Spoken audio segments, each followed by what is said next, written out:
इस वीडियो में हम लोग के साथ शनिवार के साथ एक नया एपिसोड के तहत राज्य के अपर मुख्य सचिव जुड़ेंगे।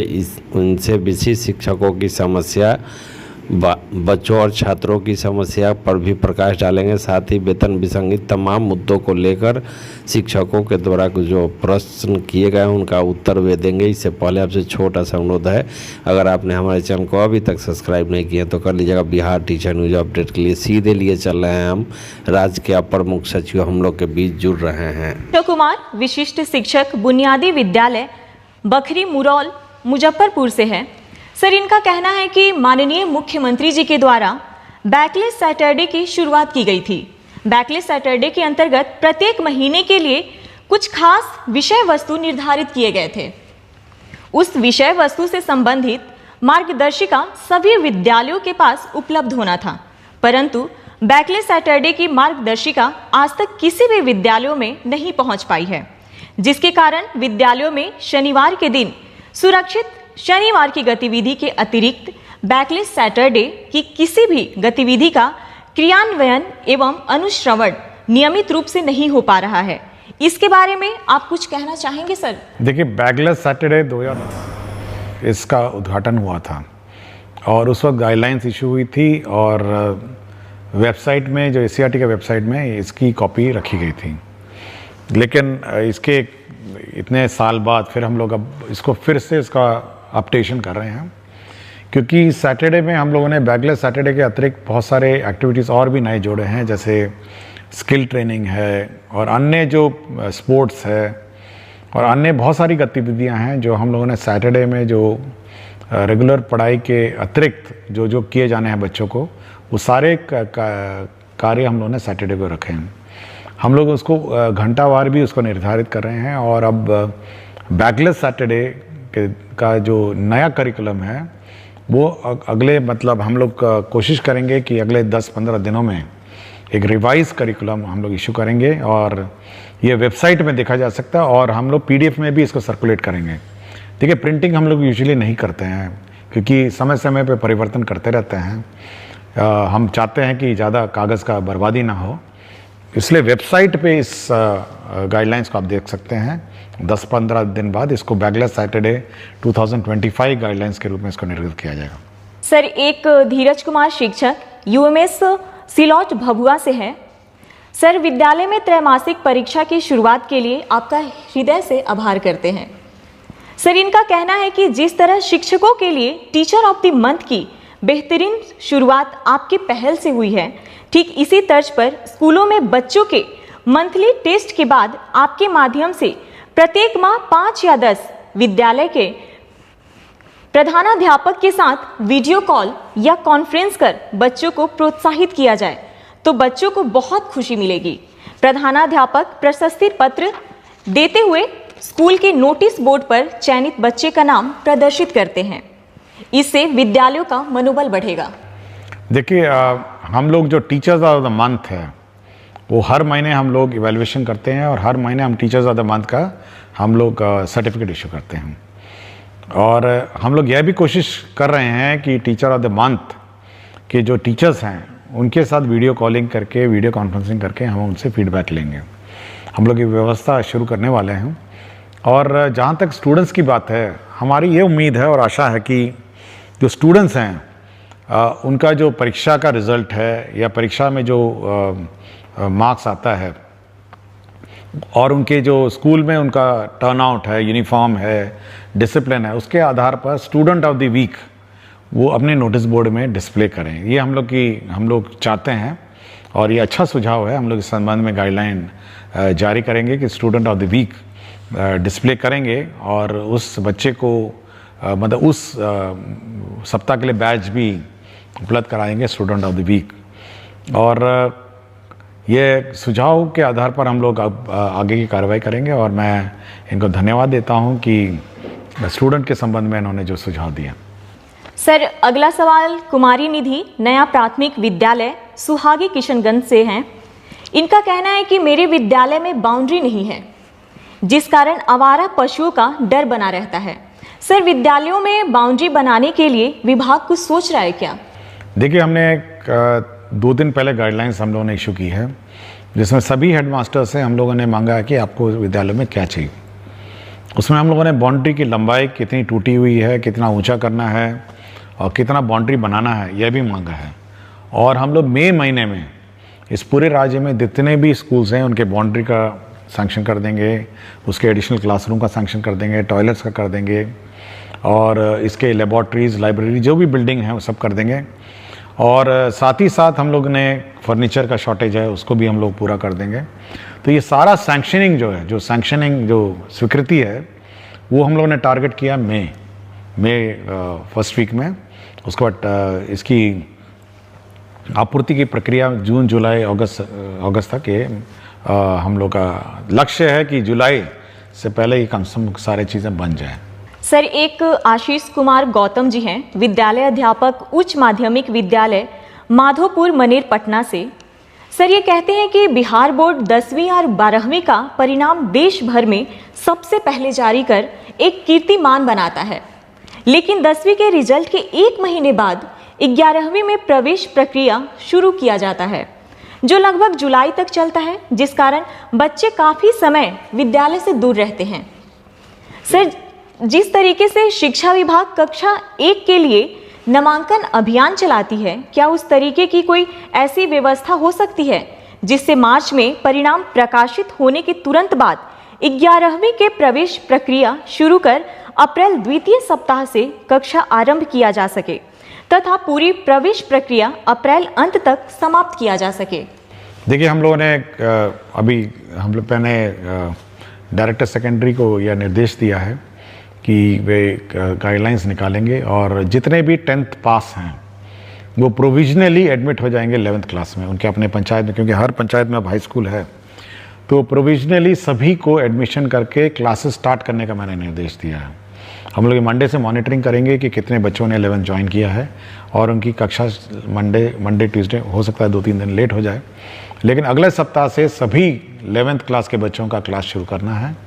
यदि किसी बच्चे को कोई और स्कूल स्थानांतरण करना है या टीसी लेके किसी अन्य स्कूल में दाखिला करना है तो उसकी प्रक्रिया अलग है, किंतु प्रोविजनली सभी लोग अब 11th क्लास जो है अपने ही पंचायत में इमीडिएटली अगला सप्ताह ज्वाइन करें और अपने क्लासेस शुरू करेंगे। सर, रश्मि बाला बरनवाल विद्यालय अध्यापक, उच्च माध्यमिक विद्यालय सुपौली, पचरुखी, सिवान से हैं। ये कहती हैं कि अंग्रेजी विषय को 9वीं और 10वीं में भी अनिवार्य किया जाए।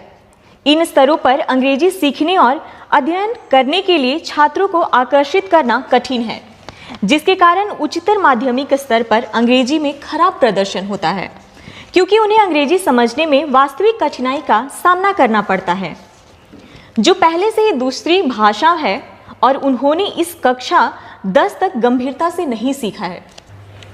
देखिए, हम लोग इस बार 9th, 10th, 11th, 12th में बुक्स, बाइलिंगुअल बुक्स हम लोग लाइब्रेरी में उपलब्ध कराएंगे। सारे बुक्स 2 भाषा में होंगी, एक हिंदी में और अंग्रेज़ी में, और एक ही किताब होगी, एक तरफ हिंदी रहेगी, एक तरफ अंग्रेज़ी रहेगी। हमारी कोशिश है कि जो बच्चे हैं वो जब हिंदी पढ़ रहे होंगे उसका अंग्रेज़ी रूपांतर भी साथ ही साथ पढ़ेंगे, और हम लोग अच्छी संख्या में उपलब्ध कराएंगे किताबें, और कोशिश करते हैं कि बच्चे 9th, 10th, 11th, 12th जो हैं वो दोनों भाषाओं में पढ़ें, और धीरे धीरे वो माइग्रेट करेंगे और अंग्रेज़ी के टेक्स्ट को समझने की कोशिश करेंगे, ताकि हायर एजुकेशन में जो भाषा में वो हायर एजुकेशन प्राप्त करना चाहते हैं उसमें उनको सहूलियत मिले। सर, अगला सवाल रंजीत कुमार, प्राथमिक विद्यालय कन्या लक्ष्मीपुर, रोसड़ा, समस्तीपुर से है। कहते हैं कि हमारे विद्यालय के एक ही कैंपस में 4 प्रारंभिक विद्यालय संचालित हो रहे हैं। सभी को मर्ज कर देते तो पठन पाठन में सहूलियत होती। चेतना सत्र एवं अन्य विद्यालय गतिविधियां साथ साथ संचालित होने से बच्चों को परेशानी होती है। इसके संबंध में कुछ कहना चाहेंगे? देखिए, हम लोग बहुत स्पष्ट डीओस को कह चुके हैं कि जो स्कूल्स आपके एक ही परिसर में हैं उसको आप मर्ज करिए और सभी पठन पाठन कार्यक्रम इंटीग्रेटेड चलाइए। ये हम लोग पहले भी बोल चुके हैं, और हमको जानकारी है कि ऐसे बहुत सारे कैंपस हैं जिसमें 2 स्कूल चल रहे हैं, 3 स्कूल चल रहे हैं, तो सभी लोग इंटीग्रेटेड रहें, एक ही कैंपस में रहें। अब ये संभवतः 3 हेडमास्टर होंगे तो वो हेडमास्टर अपना अलग करना चाह रहे हैं, दूसरा हेडमास्टर अपना अलग करना चाह रहे हैं, तीसरा हेडमास्टर अलग करना चाह रहे हैं। तो हम लोग कोशिश करेंगे कि सभी को मर्ज करके एक ही यूनिट बने, एक ही तरह चेतना सत्र बने और एक ही तरह सभी कार्रवाई करें। हम लोग नहीं चाहते हैं कि एक ही कैंपस में 3 स्कूल अपने अलग अलग चलते रहें। सर, एक नीलमणि प्रताप शाही उच्च मध्य विद्यालय कुड़रा हाथा हथुआ गोपालगंज से हैं। ये कहते हैं कि ई लॉट्स शिक्षकों और अभिभावकों के लिए एक ई लाइब्रेरी है जिसमें कक्षा 1 से 12 तक के सभी पाठ्य पुस्तक उपलब्ध हैं, परंतु वर्तमान समय में यह प्ले स्टोर में उपलब्ध नहीं है। क्या इसे दोबारा हम शिक्षकों के लिए उपलब्ध करवाया जा सकता है? देखिए, इसको हम लोग रिवाइज कर रहे हैं और नेक्स्ट वीक से ये ऑन हो जाएगा। मुझे जानकारी देने के लिए मैं इनको धन्यवाद देता हूँ। मैंने जस्ट रिव्यू किया था, जब प्रश्न आया था मैंने इसकी समीक्षा की थी और अब हम लोग पूर्ण रूप से इसको SCRT जो हमारा रिसोर्स सेंटर है उसको मैंने जवाब दे दी है और अगला सप्ताह से ये रिवाइज्ड कंटेंट पोस्ट करेंगे और अगला सप्ताह से ये लोग आप लोग इस वेबसाइट को देख पाएंगे जहाँ पर ई कंटेंट आप प्राप्त कर सकेंगे। सर, अगला सवाल शम्स आलम मध्य विद्यालय बैजा बिघा कुटुंबा औरंगाबाद बिहार से है। कहते हैं SCS सिद्धार्थ सर को मेरा प्रेम भरा नमस्कार। महाशय, शिक्षा की बात हर शनिवार कार्यक्रम आयोजित होने से काफ़ी ज़्यादा शिक्षक एवं छात्र लाभान्वित हो रहे हैं। सर, मेरा एक प्रश्न है कि शिक्षा विभाग मुफ्त पुस्तक वितरण करवा रही है, ये बहुत अच्छी पहल है, परंतु पुस्तक का जो पन्ना होता है वह छोटे बच्चे बहुत आसानी से फाड़ देते हैं। तो क्या शिक्षा विभाग प्राथमिक विद्यालय के बच्चों के लिए प्लास्टिक कोडेड पुस्तक वितरण करवा सकती है? इससे पूरे सत्र बच्चे के पास पुस्तक रह सकता है। देखिए, प्लास्टिक से तो दूर ही रहें और प्लास्टिक कोटेड किताबें पर्यावरण के लिए ठीक नहीं हैं और यह भी सीख है, बच्चों को सिखाना ज़रूरी है कि किताब नहीं फाड़ें। यह भी एक सीख है जो बच्चों को दी जानी चाहिए। बच्चे संभाल के अपनी किताबें रखें, सरकार बड़ी मुश्किल से प्रिंट करके देती है, तो धीरे धीरे बच्चे सीख लेंगे। जब फाड़ेगा तो उसको लगेगा कि नहीं, अगली बार नहीं फाड़ना चाहिए, तो यह भी एक सीख ही समझिए। तो प्लास्टिक कोटेड किताबें, मेरा विचार है कि एक तो महंगी बहुत हैं, पेपर भी बहुत महंगा है और पर्यावरण के दृष्टिकोण से और एनवायरनमेंट दृष्टिकोण से प्लास्टिक कोटेड किताबों से थोड़ा हम लोग को बचना चाहिए। हम लोग एनवायरनमेंट फ्रेंडली और एनवायरनमेंट कंपैटिबल किताबें देते हैं और धीरे धीरे सीख जाएंगे। मतलब कम से कम मतलब किताब तक आकर उसको अध्ययन करना या उसके साथ उसको फाड़ना, ये सब लर्निंग प्रोसेस की प्रक्रिया है और मैं सोचता हूँ कि बच्चे को जिसमें खुशी है वही करे। सर, आखिरी सवाल अभिषेक कुमार पांडे उच्च मध्य विद्यालय दर्शन गोविंदपुर नवादा से है।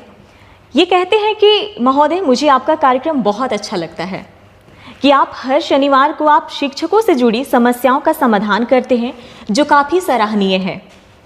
मेरा आज का प्रश्न है कि जो शिक्षक शिक्षिका BPSC से ज्वाइन किए हैं, क्या उनको भी मेडिकल व मातृत्व राशि दे होगा? अगर नहीं होगा तो उनके लिए अपने बच्चों का पालन पोषण करना मुश्किल होगा। विभाग इसके बारे में क्या सोचती है? देखिए, विभाग ने बहुत स्पष्ट किया कि मेडिकल लीव जो किसी को मेडिकल लीव है उसको दे है और दूसरा है कि जो मैटरनिटी लीव है, जो मैटरनिटी लीव स्टैंडर्ड है, ये दोनों दे हैं। तो मैं बहुत बार मुझे शिकायत भी आती है, लोग मुझे कॉल करके पूछते भी हैं, कुछ लोग अपना फ़ोटो भी भेज देते हैं कि देखिए हम बीमार पड़े हैं अस्पताल में, कोई छुट्टी नहीं मिली है। तो मैं बहुत स्पष्ट किया सबको कि भाई मेडिकल लीव, जब आप विद्यालय अटेंड नहीं करते हैं, मेडिकल लीव आपके एलिजिबल है और मैटरनिटी लीव, जो मैटरनिटी लीव है वो भी एलिजिबल है। इस संबंध में स्पष्ट गाइडलाइंस हम लोग निकाल देंगे, तो ये दोनों गाइडलाइन मिल जाएंगे और मेरा विचार है जो हेडमास्टर हैं इस संबंध में थोड़ा ध्यान दें और सेंसिटिव हो, महिला टीचर विशेषकर जिनको मैटरनिटी लीव की आवश्यकता है, तो चाहे कितनी भी छोटी सेवा हो, ये उनको देय होगी। बहुत बहुत धन्यवाद सर।